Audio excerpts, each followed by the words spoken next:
Good morning, or yes, or good afternoon indeed. So, welcome to your first class on popular culture in Britain since 1945.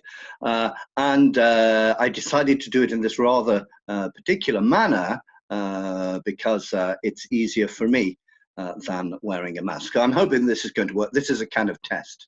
Okay, so here you are at your series of lectures, classes on popular culture in Britain since 1945, and you can see in front of you the address of the blog, where there's a lot of important information and also links to videos and to readings connected with the subject. Just before I start, I just wanted to mention I have a number of people around me who've been extremely ill with COVID-19. So I'd just like to thank all those people who are being careful and wearing the mask and keeping their distance and washing their hands and so on. Now, I'm sure you want to know how the marking works for this particular module. And in fact, there are three elements here. First of all, there is a classroom test, a DSD, which I will tell you about in due course, probably in week 9 or something like that. This is worth 15%, so it's kind of a test run. There is the final exam in January, which is worth quite a lot. Before you arrive in the exam, you're not going to know whether it will be on British civilization or American civilization. So you just have to learn both of them. And finally, there will be an oral exam based on a booklet of documents, of civilization documents, which you will be given during the semester. So that's the theory, and we hope that the sanitary situation makes all of that possible. So the structure of the semester is going to be approximately this. I'm going to begin with the general historical background, because to understand popular culture and the changes that happened, you need to know something about what society was like. Secondly, and that will probably be 2 weeks then, the general historical background, Britain since 1945. I know you've learned some of this in previous years, but I also know that you've forgotten a lot of it. Secondly, we'll be looking at some of the theoretical questions about the definition of popular culture. What is popular culture? What is high culture? What is British popular culture? Is today really, when we look at cinema, or we look at television, or we look at popular music, or we look at street art, is it really just one international Anglophone culture? Or is there something which is specifically British about it? We will be exploring definitions and theorists about popular culture and what it means. These are open questions, not closed questions. Thirdly, we will go for the visual side of the arts, arts in the gallery, the photography, street art, and so on. A whole section on the visual side, and each time we will be trying to ask questions about audiences, about intentions, about differences with high culture, and also about public money invested. We should then move on to number 4, the history of British television. And finally, number 5, the history of British popular music. Now, all of these, the intention is threefold, really. Obviously, you will see a lot of examples of British popular culture, especially television art, which you knew little about. But that's not the main. Secondly, you'll be examining questions about the meaning of popular culture and how popular culture has been analysed. There you go. And you will be given in the different tests and exams, the general structure will be pretty general questions, which leads you to find the best examples you can and the best arguments you can. And you won't be obliged to choose the examples I have given. And just a little clue before you begin: if you want to get a really bad mark in your exam, only use American and French examples, or only use examples like the Beatles and the Rolling Stones, which you knew before you arrived in my class. That's a kind of course, an ironic recommendation. This is what I do not recommend. You may already have seen my teaching blog, which you can see here, John Mullen Université du Rouen teaching blog, which is fairly easy to find through Google or with the address which I gave you. You can see the vaguely megalomaniac front page here. And this is where you will find both practical information if I am ill or on strike, or if I catch the COVID, all the information will be on here. In fact, even if my train is late, that's where you will find the information. And you'll also find videos, readings to help you explore this idea of British popular culture. My idea is that now you're in the third year, the center of the module is not learning by heart what I say, it is the questions. The questions are at the center. Yeah, how can you deal with the questions? Usually everything works fine.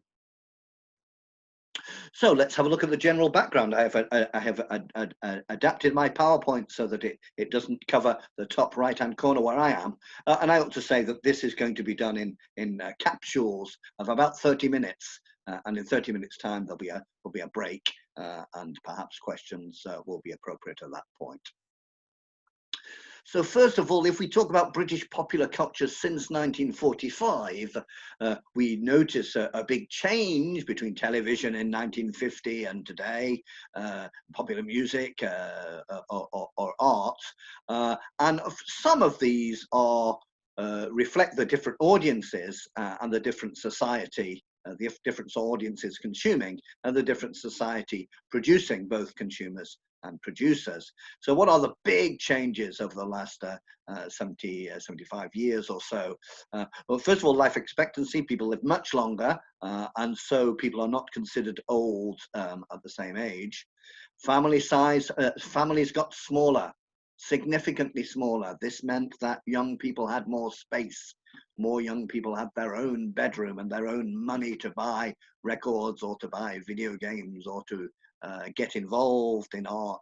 And in general, I think, I will come back to that. Housing conditions improved generally all the way through, much further than you think. Although the crisis began in 1975, the housing conditions continued to improve throughout the 80s and 90s.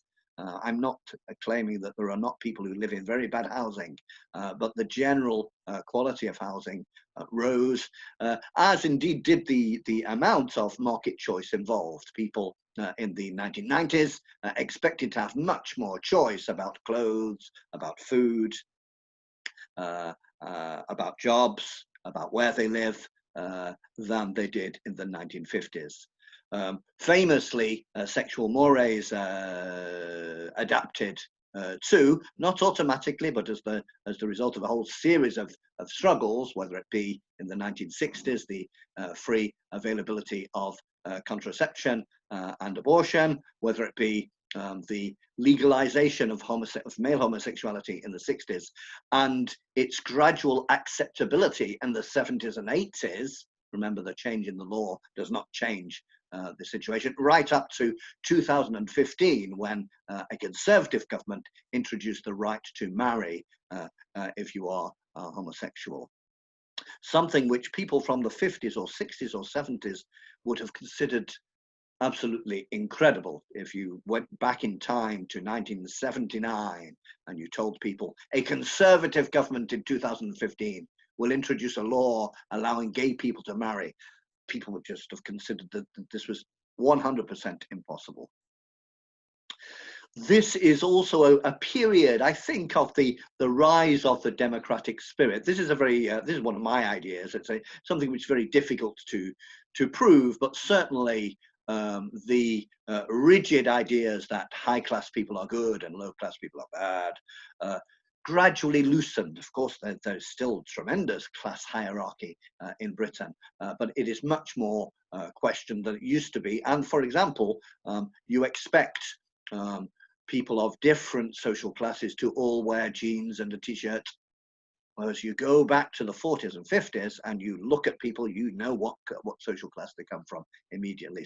Similarly, for example, in the 1950s on the television, you only heard people who were speaking with a BBC accent, a rather elite accent. I can't even do it.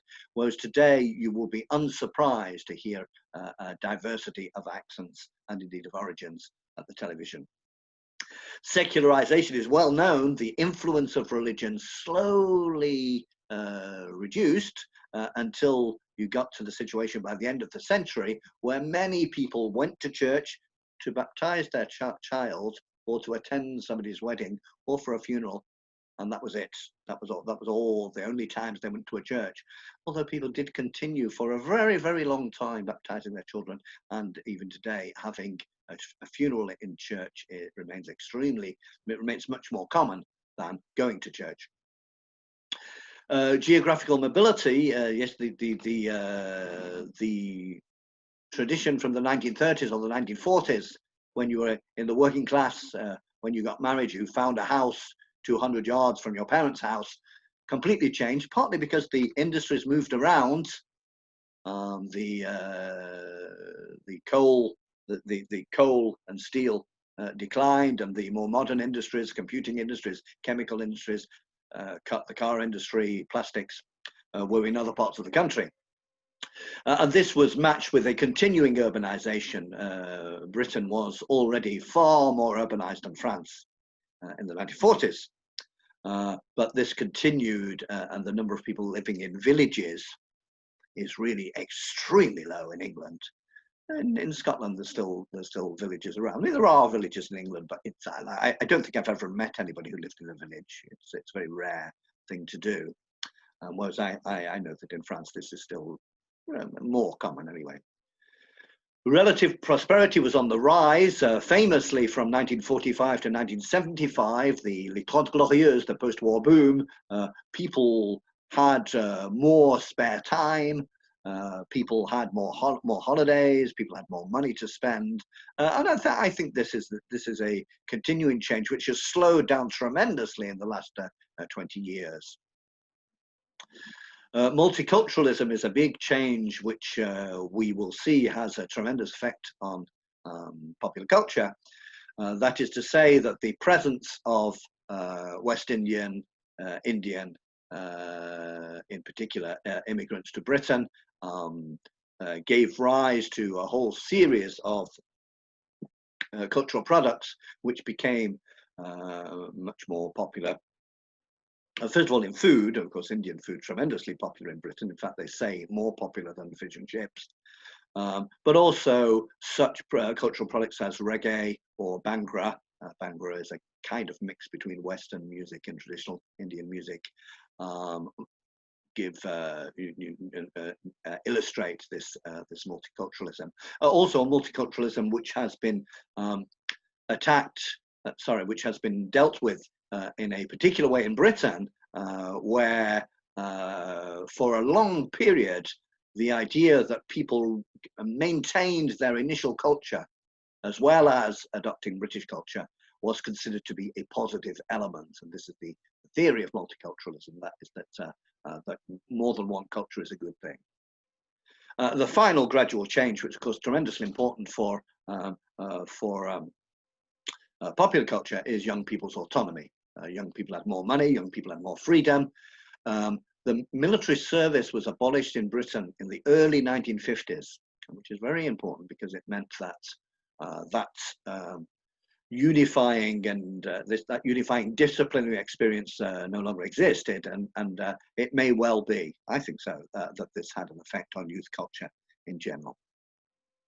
So those are some of the long-term changes to keep in mind, but I'm going to go through the period almost year by year to see what really, to remind you or to tell you some of the main changes in the different years. And we will be looking at how these political, social and technological changes affect popular culture. How do they affect what people go to see in the cinema, on the television, in visual arts and in popular music, and of course they might affect each of these in very different ways.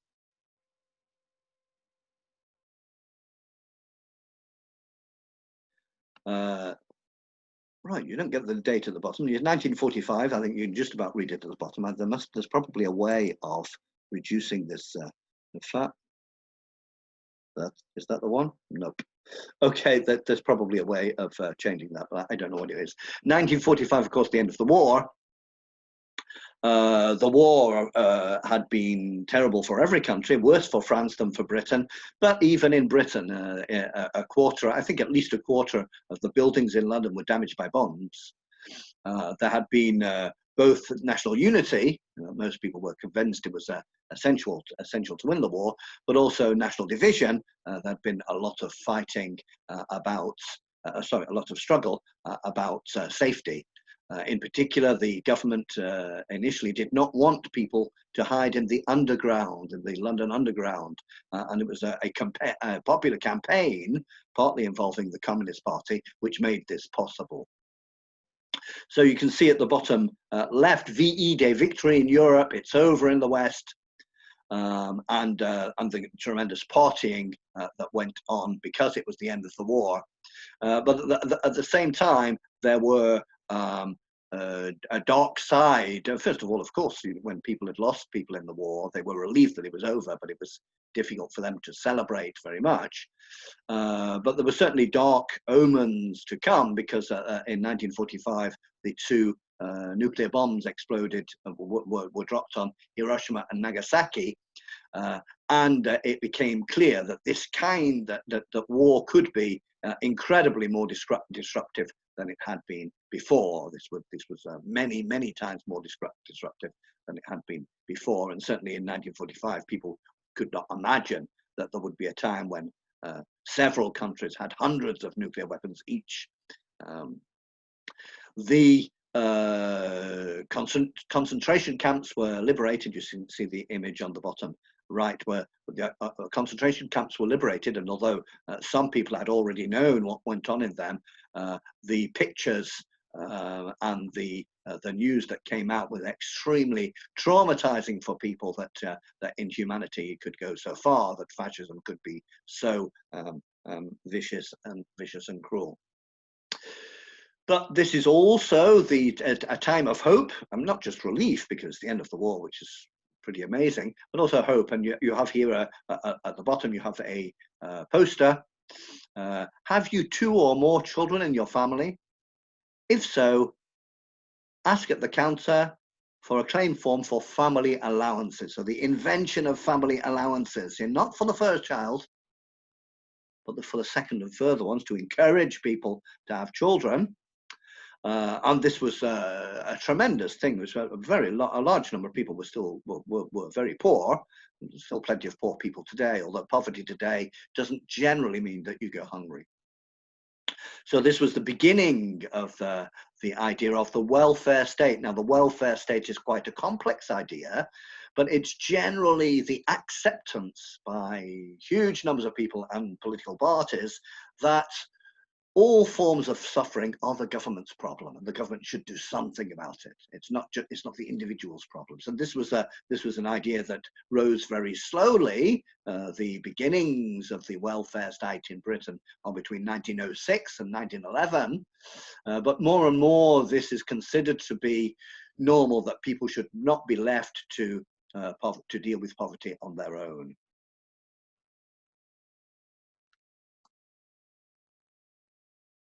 1946, to continue with the theme of the welfare state, there you can see the guide to national insurance. And national insurance is to allow you to have unemployment benefit if you are unemployed. Tremendous change for working class people, who in the 20s and 30s, well, there were some industries where you could get some money if you were unemployed, but the general case was that you didn't, and so that you didn't get money if you were sick or unemployed. So, of course, people went to work even when they were sick, and would desperately take any job available. So this was tremendous change, and this had been promised during the war. Has been promised during the war in connection with the Beveridge report, and the idea that the state should watch over you, and I quote, from the cradle to the grave, from the cradle to the grave, and should banish the 5 giants. I'm not sure if I can remember all the 5 giants, but the plan was to banish the 5 giants, which were, oh la la, can I remember them? Ignorance, sloth, that is laziness, poverty, and 2 more giants. You also see a picture here of the National Coal Ball Collieries. This is a mine, and this is to say that the coal board and many other industries were nationalised. That instead of having many competing coal companies, they were nationalised. The railways were also nationalised. Electricity was nationalised. Civil aviation was nationalised.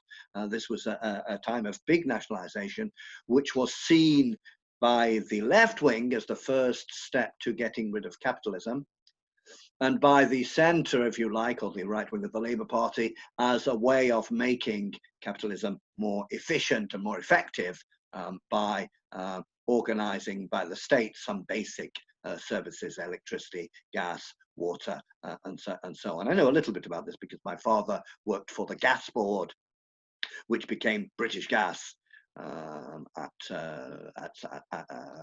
some point. Now, one of the questions we ask about the welfare state is that this is after the war. The war had been extremely expensive. I think somebody calculated that it spent 29% of all the riches which existed in Britain. And yet suddenly there was money for free hospitals. Suddenly there was money for unemployed people, family allowances. How was this possible? That there was less money and then there was more money.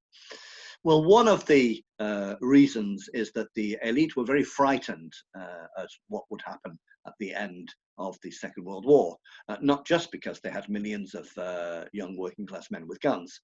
At the end of the First World War, there had been a massive radical wave, the revolution in Russia, 2 attempts at revolution in Germany, revolution in Hungary, 2 years of mass strikes in Italy,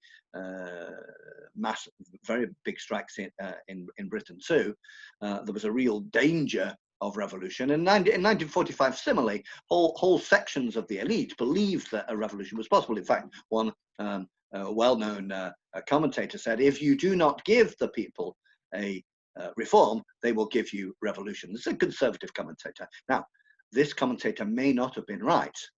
It may well be that there was no danger of revolution at all, but that idea was around, and certainly there was a tremendous demand for a new world, something that would make that terrible sacrifice of the war worthwhile. So they found the money.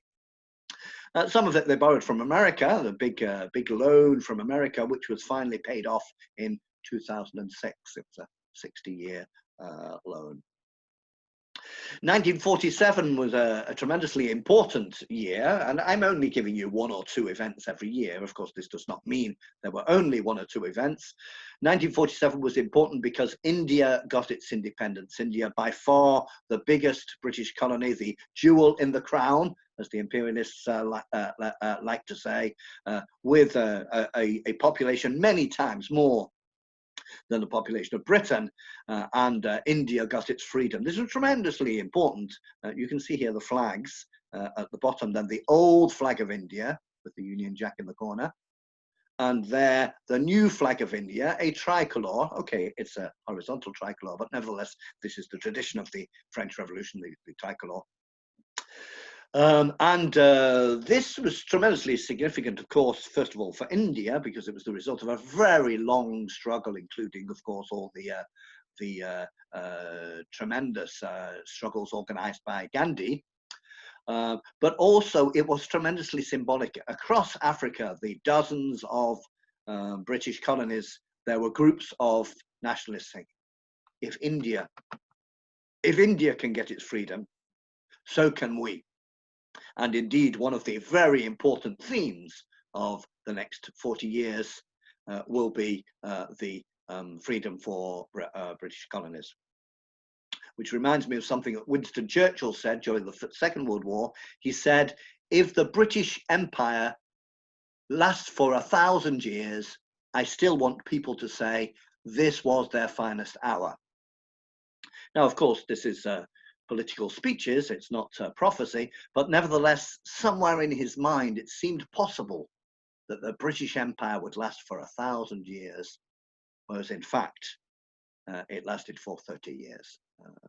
Of course, the independence of the colonies will have an effect on popular culture as well, in the sense that the immigrant communities will have an important role to play. 1948, to go back to the theme of the welfare state, was the founding of the National Health Service. Free doctors, free dentists, free hospitals. This was something which was tremendously popular in the 1930s. In the working class, you would find the money for a doctor if the children were ill, but if adults were ill, you didn't call a doctor. You couldn't afford to call a doctor very often. This is a statue of Aneurin Bevan, the Minister of Health from a working class background, a Welsh man, a tremendous speaker, who organized the founding of the National Health Service. This was not done without conflict. The doctors did not like the idea. The organization of the doctors were against it. Winston Churchill was against the National Health Service, considering that this kind of state organization of public services was the beginnings of fascism. And nevertheless, it was established, and it remains today something which British people are tremendously proud of, that if you go to see a doctor in Britain, you don't take a checkbook with you because it's free. It's not reimbursed, it's free. You don't need a checkbook. And this is something which British people are very proud of. Indeed, in 2012, when the Olympics Games took place in London, the spectacle which presented everything Britain is proud of had a big space for the National Health Service.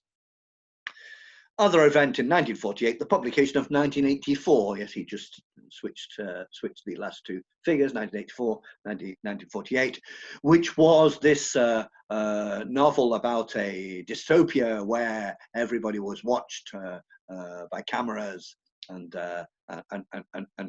controlled, and so obviously an important literary event. The main event which I've chosen for 1949 is the Parliament Act, which is a reform of the House of Lords. There were important reforms of the House of Lords before the First World War, in 1949, in 1958, and in 1997. You see, we're not in a hurry, we do it very slowly. Perhaps 1997 is the most important one, because today, after 1997, the vast majority of people in the House of Lords are not aristocrats, and it's something that in France we often forget. In 1949, they were aristocrats, all men. However, this new law, the Parliament Act, reduced their power. And 1950, then, just to get us to the end of the decade, first of all, this is the time of the Korean War. Now, the Korean War has had much less publicity than the Vietnam War. There were so many films about the Vietnam War, and very few films about the Korean War. I mean, I'm not an expert in war films, but I don't know any. In any case, the Korean War, war between North Korea and South Korea, in theory, still going on. There was an armistice, but no peace. And with the Soviet Union supporting the North and America, the United States of America, supporting the South. Terrible, terrible war, 1 million dead. And the British decided to send troops to support America. Now, America didn't need British troops, but they needed British political support. And so having British troops there was a tremendous boost for American policy. However, the result was absolutely disastrous for the British troops. And one of the results is that a number of years later, when the American government asked the British government for troops to go and fight in Vietnam, the British government said, no, thank you. There were never British troops in Vietnam. Another important event of the year is an element which shows one important trend after 1945, and that is the slow rise of Scottish nationalism until including the establishment of a Scottish Parliament at the very end of the 20th century. The stone of scone was a traditional Scottish stone used in coronations of Scottish kings for for a number of centuries, before Scotland was integrated into the United Kingdom. So it's drawing a symbol, and the symbol was that this Scottish symbol, or the Scottish icon, was kept in Britain, in London, in Westminster Abbey. And some Scottish nationalists found this quite insulting, and so they stole it from the Westminster Abbey, and they abandoned it in a Scottish church a few months later. Of course, a symbolic political campaign, and really just symbolic of the rise of Scottish nationalism. And with the end of 1950, we've got to 30 minutes, and it's the end of the first capsule.